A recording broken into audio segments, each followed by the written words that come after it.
Achieving Excellence in Fundraising, 5th edition. Hi, I'm Bill Stanczykiewicz. This is the first day from the Fundraising School, and I'm joined today by my colleague, Dr. Jen Shaker, Associate Professor at the Indiana University Lilly Family School of Philanthropy, and the lead editor on the new edition of the Hallmark textbook on fundraising, Achieving Excellence in Fundraising. And I'm so privileged to be part of the editorial team that also includes Dr. Tempel, Dr. Sarah Nathan, and Pat Danahay-Janin, as we have worked together to bring you this 5th edition. And Jen, first of all, for our audience who might not be aware, this is the 5th edition. What is the history of this textbook?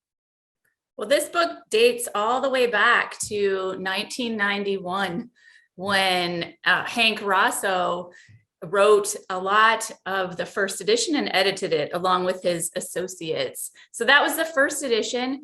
And then Gene Tempel took over as lead editor for the 2nd, 3rd, and 4th editions, which came out beginning in 2000 and most recently in 2016. So we have a long history with lots of amazing editors and authors over 30 plus years now.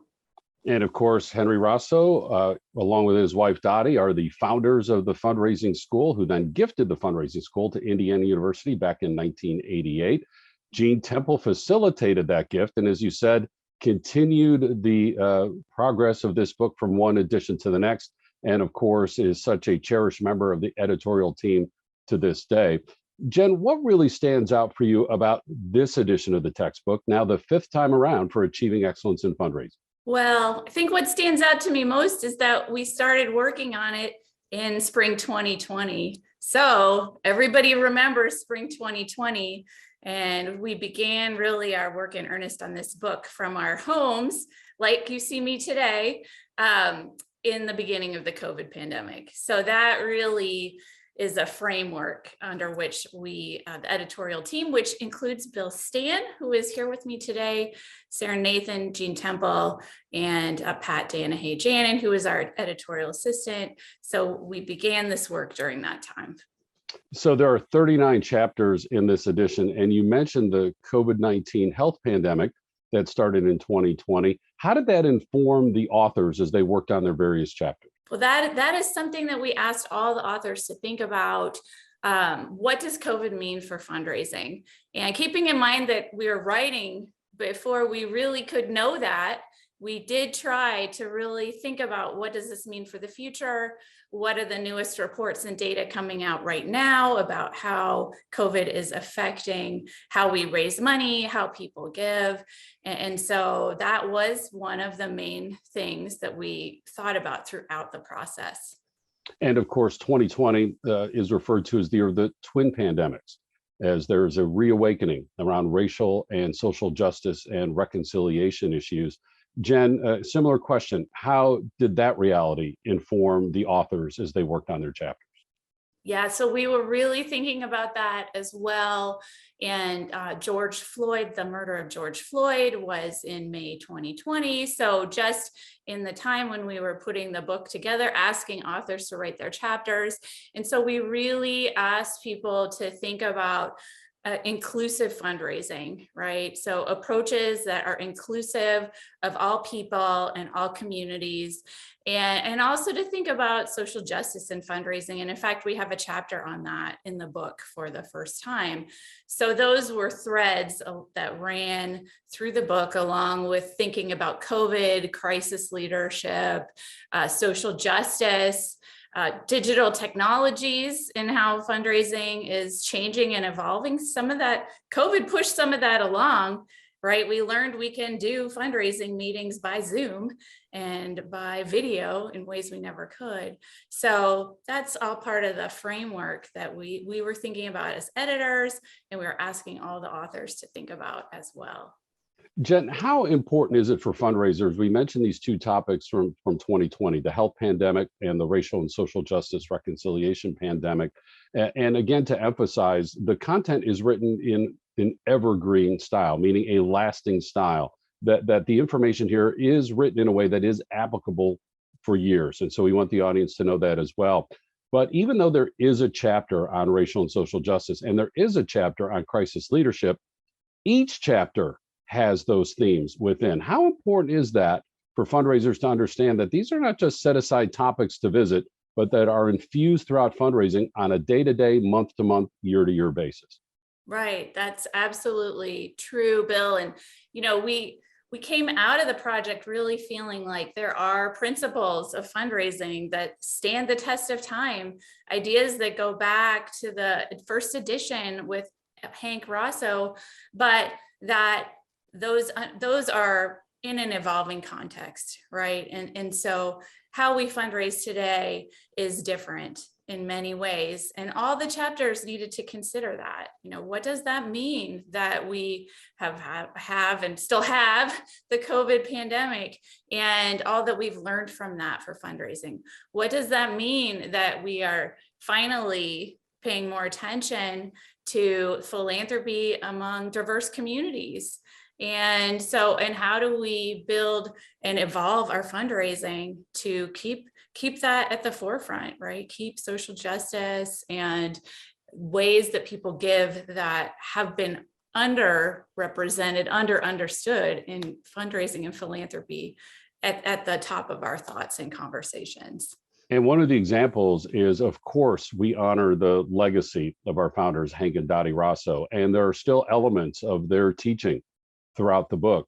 But during our editorial discussions, there were also some things that we removed that might have been true in 1974 or 1978 or 1985 that just aren't true anymore. And again, and that's what Hank and Dottie wanted when they gifted the fundraising school to Indiana University, is that research would continually inform the fundraising school. And we see that in this textbook.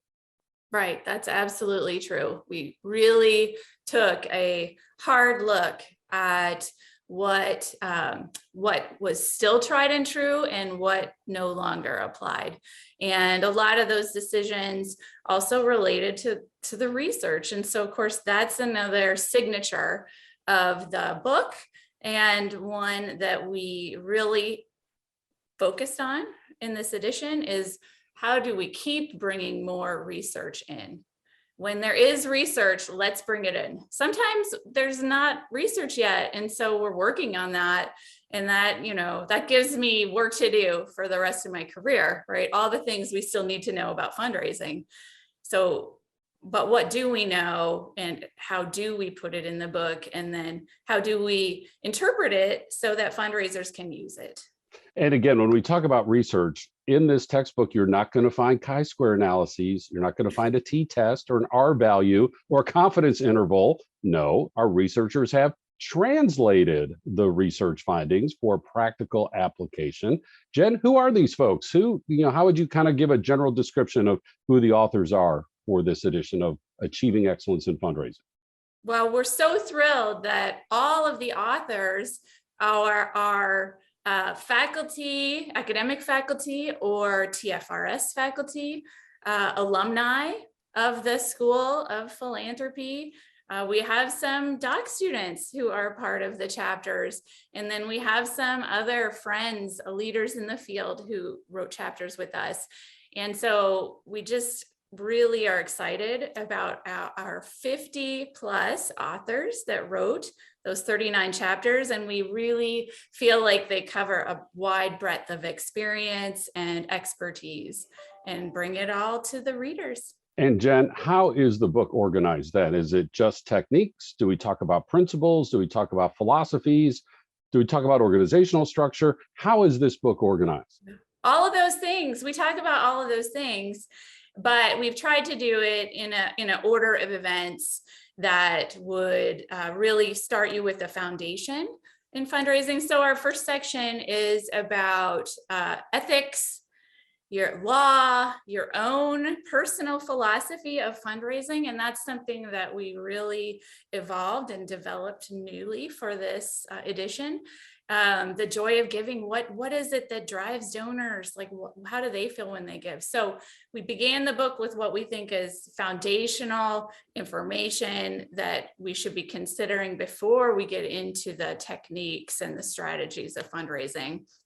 And then we just move through from there with sections on sort of your structure right? What do you need to have in place when you start fundraising or you restart fundraising, right? And so things like your planning processes, your budgeting, your marketing, all those things that kind of bundle around your fundraising efforts. And then we move from there into research about different populations of donors, strategies for fundraising, all those familiar topics, like how do we do these things? And then also thinking about our fundraising team. So who's part of your team? Your fundraiser, your volunteers, all of the people who shape your efforts with you as the fundraiser. So, a comprehensive textbook used by university and college programs across the United States and around the world, now in a fifth edition, Achieving Excellence in Fundraising. And I'm excited because the greatest strength of the fundraising school is that wherever possible, our content is research based, translated into practical application for fundraisers. And this textbook is giving us even more research based information to put into our curriculum for our public courses, which more and more are being offered in person across the United States. Also, our online offerings are more extensive than ever before. Talk about a change caused by the health pandemic, and online is going to stay vibrant for the fundraising school moving forward across the United States and around the world. Of course, we have custom training where we can bring customized courses to your nonprofit, your association, your region, again, anywhere in an international or United States location. We have our quarterly webinars. We also have our free podcasts that come out every week. And of course, information on how to obtain the fifth edition of Achieving Excellence in Fundraising. All of that is available on our website at philanthropy.iupui.edu/the fundraising school. Our guest today is Associate Professor Dr. Jen Shaker, the Indiana University Lilly Family School of Philanthropy, who led the editorial team for Achieving Excellence in Fundraising. Our producers today are Jennifer Baughman and Mike Anthony. I'm Bill Stanczykiewicz, and now you are now more fully informed on this first day from the Fundraising School.